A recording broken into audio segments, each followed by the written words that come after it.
আসসালামু আলাইকুম ওয়া রাহমাতুল্লাহি ওয়া বারাকাতুহু। নাহমাদুহু ওয়া নুসাল্লি আলা রাসূলিহিল কারীম, আম্মা বাদ। আজকের সভার সভাপতি সাহেব উপস্থিত আছেন, কমিটির সাহেবানগণ উপস্থিত আছেন, উলামা হযরত, মহারাজ উপস্থিত আছেন। আজকের এই সভার বিশেষ করে প্রশাসন ভাইরা, জাতি ধর্ম বর্ণ নির্বিশেষে সকলকে জানাই আন্তরিক শুভেচ্ছা ও ভালোবাসা। খুব ভালো লাগছে আজকের এই সভায় এসে। বিশেষ করে এই সভায় যারা কমিটি ভাই আছেন, যারা উদ্যোক্তা আছেন, তাদের এই সুন্দর সভাকে, বিশেষ করে প্রশাসন ভাইরা যাদের মেহনতে আজকের এই সভাটা সুন্দরভাবে কমপ্লিট হলো, বিশেষ করে প্রশাসন ভাইদের আমি থ্যাংক ইউ জানাই। এটাই হলো নবীর আদর্শ।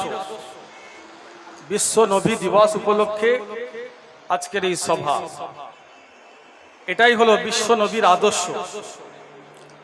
আমি মুসলমান, আমার ধর্ম আমার কাছে পবিত্র, হিন্দু ভাই তাদের ধর্ম তাদের কাছে পবিত্র ধর্মস্থান। মন্দির হিন্দু ভাইদের ধর্মস্থান, হিন্দু ভাইদের জন্য তাদের ধর্মস্থান পবিত্র। ঠিক তেমনি খ্রিস্টান ভাইয়ের জন্য চার্চ তাদের ধর্মস্থান পবিত্র। এটাই হলো ভারতবর্ষের সৌন্দর্য, ঐতিহ্য। এটাই হলো বিশ্ব নবীর আদর্শ। বিশ্ব নবী মদিনা শরীফে গেলেন। যখন নবী পাক মদিনা শরীফে গেলেন, নবী মদিনা শরীফে তখন ইহুদি বেশি ছিল। সম্প্রীতি কাকে বলে? প্রত্যেকটা ধর্মের উপরে রিসপেক্ট নবী কেমন দিয়েছিলেন।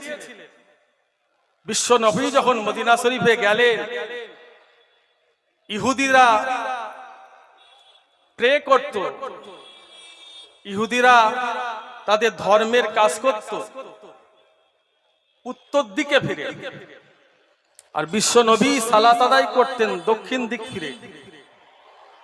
নবী দেখছেন কোনো মানুষকে কষ্ট দেওয়া যাবে না, তাই বিশ্ব নবী একটানা 13 মাস উত্তর দিকে ফিরে সালাত আদায় করেছে।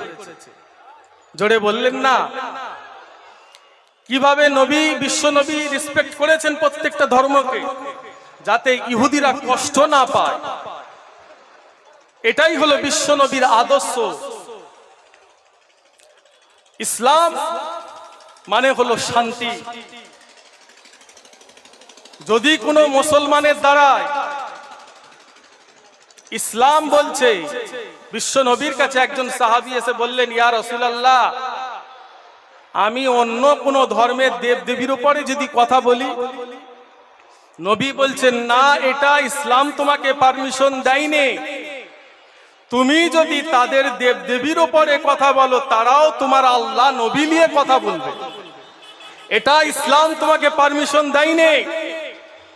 বিশেষ করে আজকের এই সুন্দর সভা, জাতি ধর্ম বর্ণ নির্বিশেষে আজকের এই সভাকে লক্ষ্য করে বাংলাদেশের মুসলমানদের আমি বলতে চাই, কিছু বাংলাদেশের উগ্র মুসলমান আছে যারা আমার হিন্দু ভাইদের উপরে আক্রমণ চালাচ্ছে, কিছু হিন্দু ভাইদের মন্দিরের উপরে আক্রমণ চালাচ্ছে।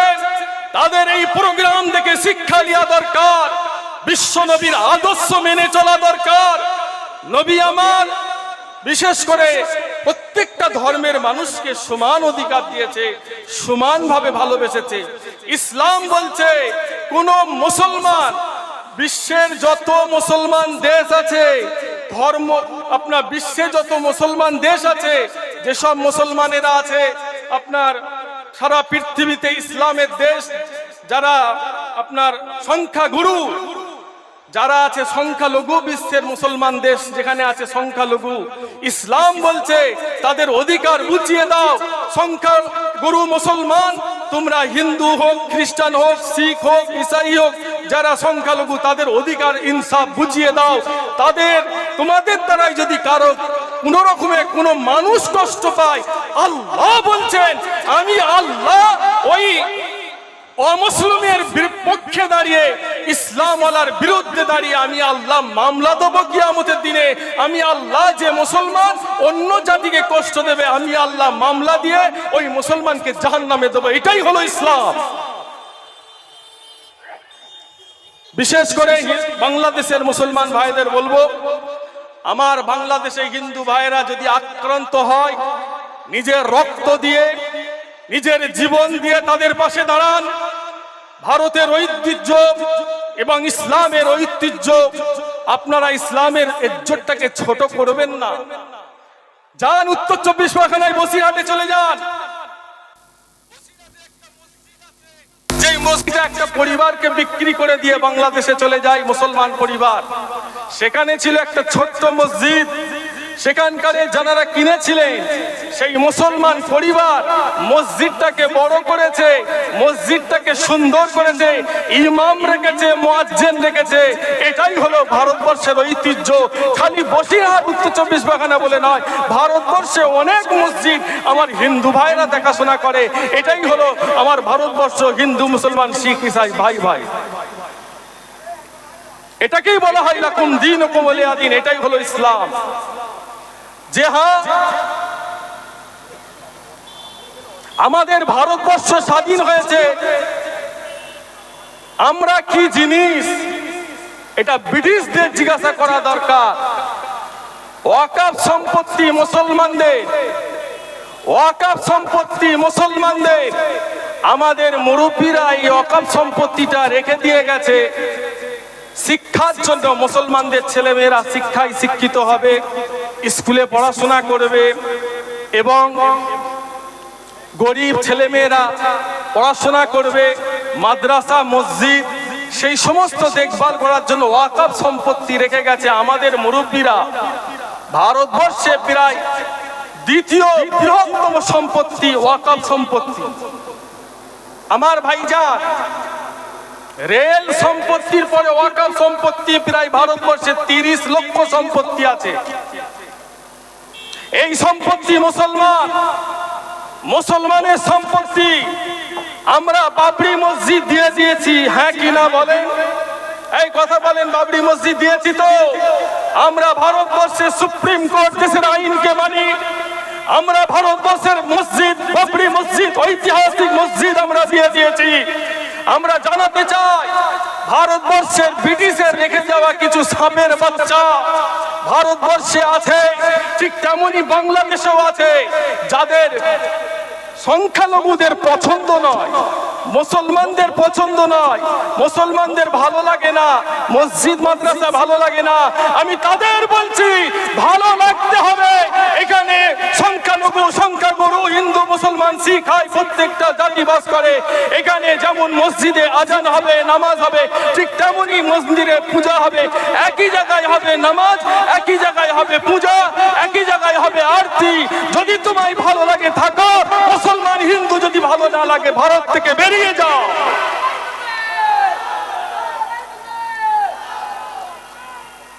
এই ভারতে তোমার থাকার অধিকার নাই, বাংলাদেশে তোমার থাকার অধিকার নাই।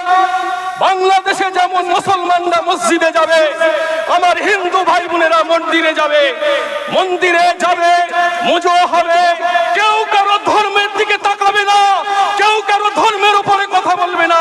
এটাই হলো বিশ্ব নবীর আদর্শ। জোরে বলে।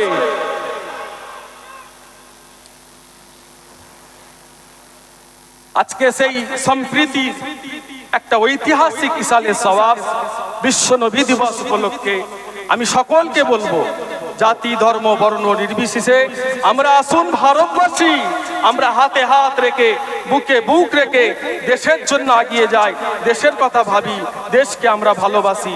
সারা পৃথিবীতে বহু দেশ আছে, আমেরিকা, লন্ডন, এশিয়া, রাশিয়া, ইসলামের দেশ আছে আরব, পাকিস্তান, আফগানিস্তান, বাংলাদেশ, কুয়েত, কাতার, বাহরাইন। আইন।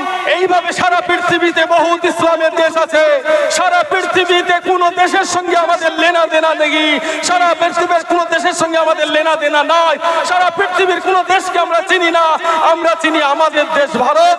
যা সারে জাহাঁ সে আচ্ছা হিন্দুস্তান হামারা। এটাই হলো আমাদের দেশ। নিজের দেশকে ভালোবাসা আমাদের ইমানের একটা অঙ্গ। এটাই আমার নবী আমাদের শিক্ষা দিয়েছে। আসুন, বিশেষ করে বাংলাদেশের আমার মুসলমান ভাইদের বলবো, একটা মন্দিরে যদি হাত লাগে, একটা আমার হিন্দু ভাই বোনেদের উপরে যদি হাত লাগে, তাদের যদি কষ্ট হয়, আমরা ভারতবর্ষের মুসলমান ছেড়ে দেব না। ইসলাম মানে শান্তি, ইসলাম বিশ্বনবীর আদর্শ মেনে আমরা সবাই চলবো। আসুন, আজকের এই প্রোগ্রাম দেখে শিক্ষা নিন। হিন্দু মুসলমান আমরা এই প্রোগ্রামটা কি সুন্দরভাবে কমপ্লিট করতে চলেছি। আল্লাহ এই জলসার নবী দিবস উপলক্ষে যারা মেহনত করেছেন, আল্লাহ পাক এই নবী দিবস কমিটি এবং সমস্ত মানুষকে আল্লাহ কবুল করেন। সকলে বলেন আল্লাহ আমিন। এই বলে আমি আমার সংক্ষিপ্ত বক্তব্য শেষ করছি। আসসালামু আলাইকুম ওয়া রাহমাতুল্লাহি ওয়া বারাকাতুহু। সবাই ভালো থাকেন। আল্লাহ হাফেজ।